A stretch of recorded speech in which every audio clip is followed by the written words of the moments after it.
Hey guys, welcome back to Poplar Creek Farm. I am heading outside right now to go check on my bees. It is 50 degrees out right now. It's gorgeous, it's sunny, it's wonderful. So I'm gonna go check them. I'm bringing down some sugar bricks and I'm actually gonna bring down my pollen patties. I debated I kind of went back and forth. Am I gonna feed them yet or am I gonna wait a little bit? Last year I fed them their first pollen patties on, it was either February 23rd or February 24th. So I'm a couple days shy of that. And they did really well last year. I know after I put them in, we had a major cold snap for a bit, and I was really nervous because it can cause GI upset. But I use Ultra B.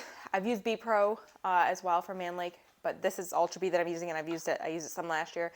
And it's supposed to not cause a lot of GI upset because it's supposed to be as close to natural pollen as possible. So we have a cold snap coming up in the next.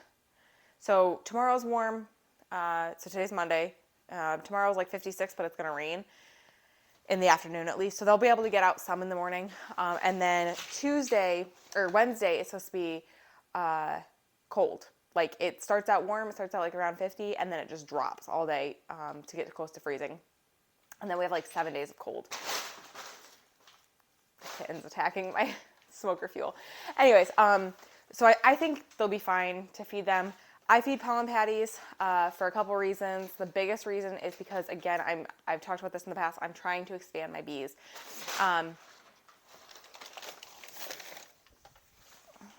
This little naughty man. I currently have 7 hives. I had 8. 1 died over winter. User error, my own fault. And that's due to them being knocked over. The inner cover was knocked over on that hive, and so they froze really as they got too cold and wet. So it was just a bad combination. I'm not surprised. So that loss was kind of, when it happened, I kind of knew that they were going to die. But 7 out of 8 coming through winter is pretty darn good, and I'm really happy with that. So I really want to expand on that. I'd like to get up to 16 or more hives this year. So feeding pollen allows them to start rearing brood, raising brood, and increasing the brood earlier than like you typically would. So we are end of February. March is when in New York State, silver maple and sugar maple does, but all the red maples and things, they all start blooming. Sugar maple can bloom longer and like a little bit later. But yeah, they'll start to be blooming. So that means that it's time, basically like this is the time to start feeding if you're going to feed pollen patties, because you start feeding now, they'll start rearing some brood, they'll get some natural pollen. They won't touch our pollen patties when there's natural pollen. They prefer the natural pollen, obviously, overall. So then they will, there'll be a little bit of a break after maple. A lot of times there's like a little bit of a break and some slowdown. And this will kind of smooth over that break and allow them to continually rear brood versus like having a setback. This just builds up those hives, gets them stronger. And also, even if I wasn't expanding my hives, I probably would feed them pollen patties, because just the stronger the hives are going into summer, the better your honey harvest is going to be. And also, this is the end of winter is when bees starve. This is actually the time of the year that bees actually starve the most. That's because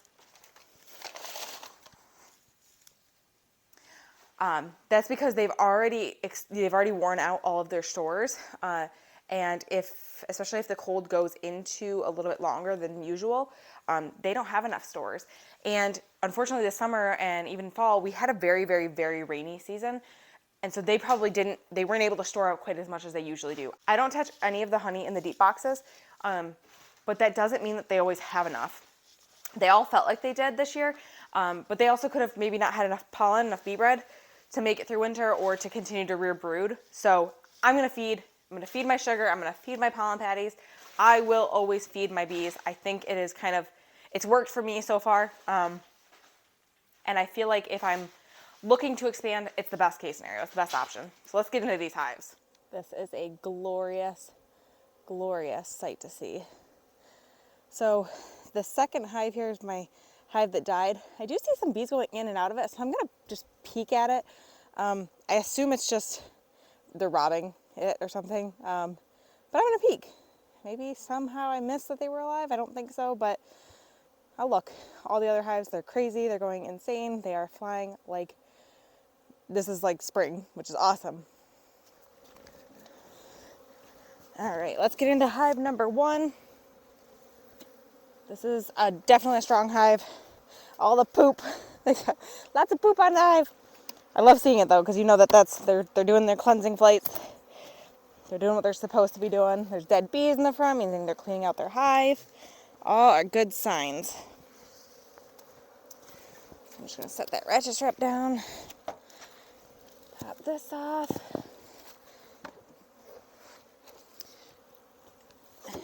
Take the quilt box off. Oh, look at them.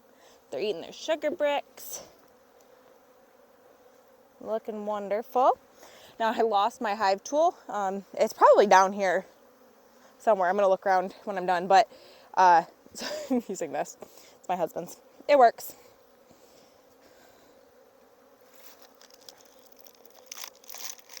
I didn't even realize I covered that hole.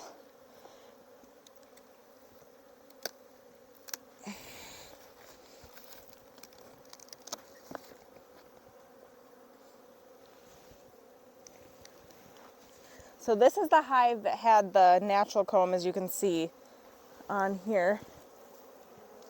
So I can't really set that down, so I got to take the shim off with it.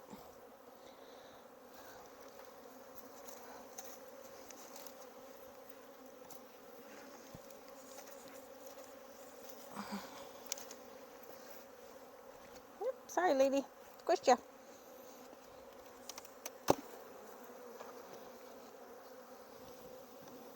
Gently set that over. Oh, they look so good. They look so healthy. And I still see lots of honey. Got 2 over here that look full from up here. I'm not going to take out frames. I'm going to give them a pollen patty. I'm not going to give them any more sugar because they've got sugar on the top. I'm going to try to put the pollen patty down here. It doesn't fit great with the comb, so I'm going to scrape off some of this comb so I can fit it a little bit better.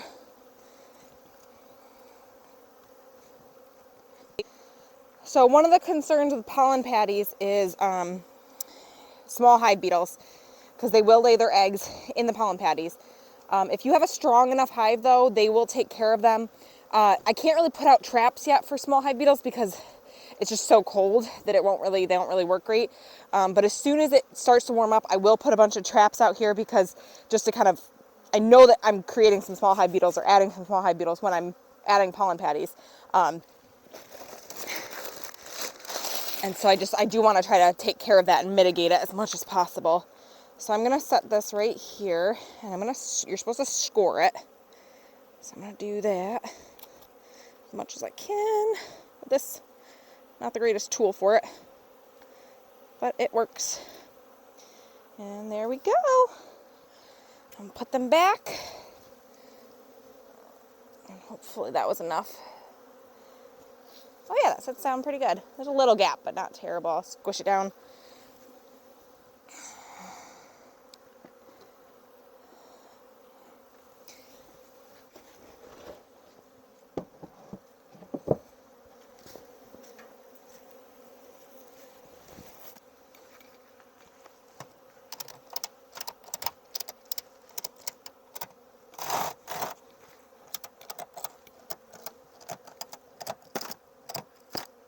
Good. On to the next. And this is why I lose it, because I just throw it down. Oops.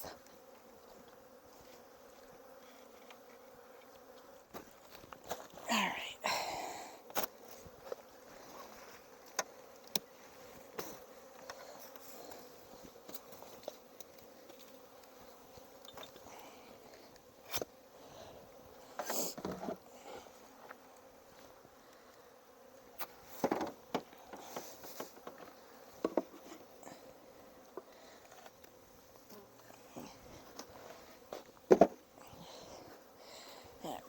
See them in there, so I'm just going to give them a little bit of smoke. Yep, they're still working on their sugar bricks.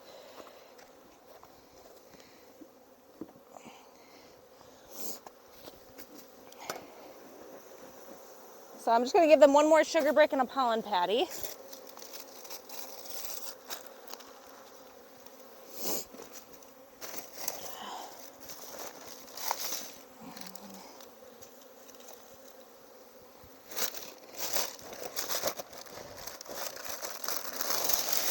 And because their shim actually functions, unlike the other one that has the brood on it, or the comb on it, this is a lot easier to feed them because I don't have to worry so much about squishing them when I put everything back.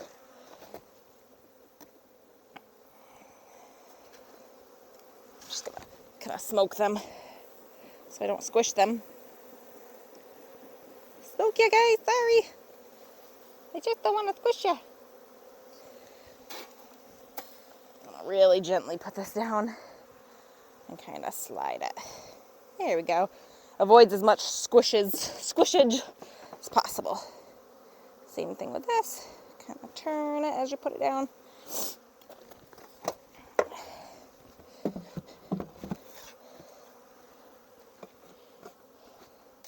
And if you're new to watching my channel and my beekeeping videos, the reason I'm ratchet strapping my hives is because, well, about a month and a half ago, I had, we had a really bad winter windstorm, and 4 out of my 7 hives, or out of my 8 hives, had the quilt boxes, and even one had the inner cover knocked off, including obviously the top cover.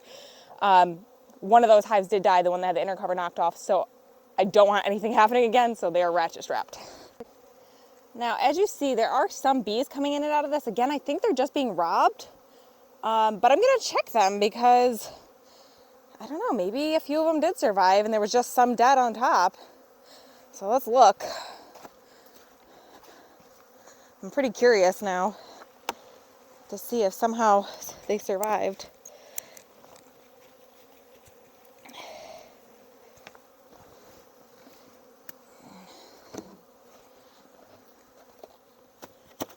I'd be pretty surprised if they're alive, if anything is alive in here, so.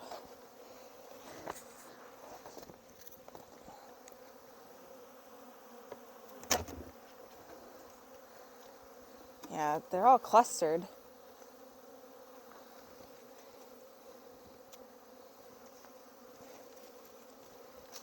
Yeah, I think they're just being robbed. These are all dead bees, and it's wet. They're wet, which is not a good thing. But that doesn't surprise me.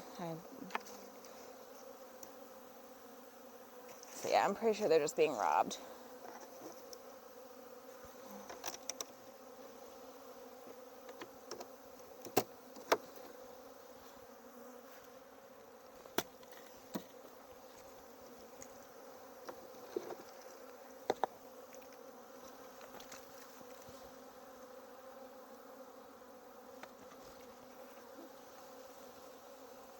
Yeah, I think they're just robbing them.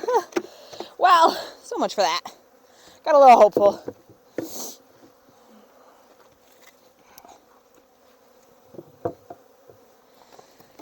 I'm just keeping it together out here for now.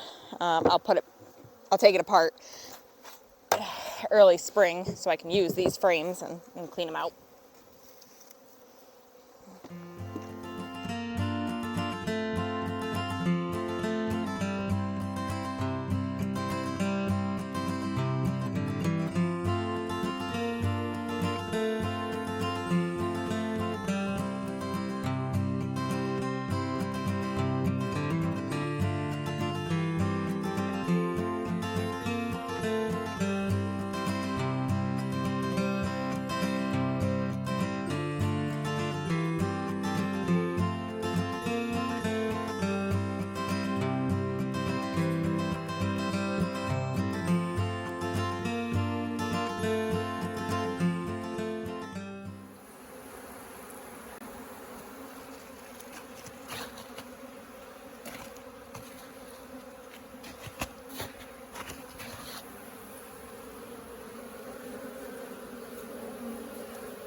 Whew. All right, guys, so I checked all my bees and I fed them all pollen patties.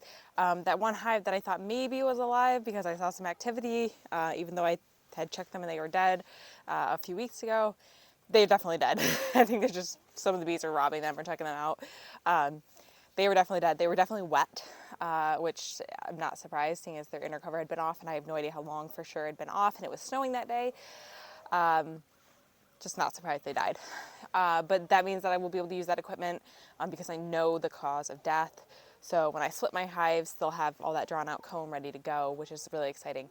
Other hives, the 7 hives, all of them look really strong. I don't have any hives that look weak to me, which in the past I have. So I'm really, really happy. I can hear the bees flying around. Lots and lots of bee poop on the snow out there, which is funny, but a good thing to see. It's really exciting to see because you know that they're out and they're doing their cleansing flights and they're taking care of themselves. It's just really, really good. Fed them all sugar bricks that needed it. I'm very happy with how they look right now.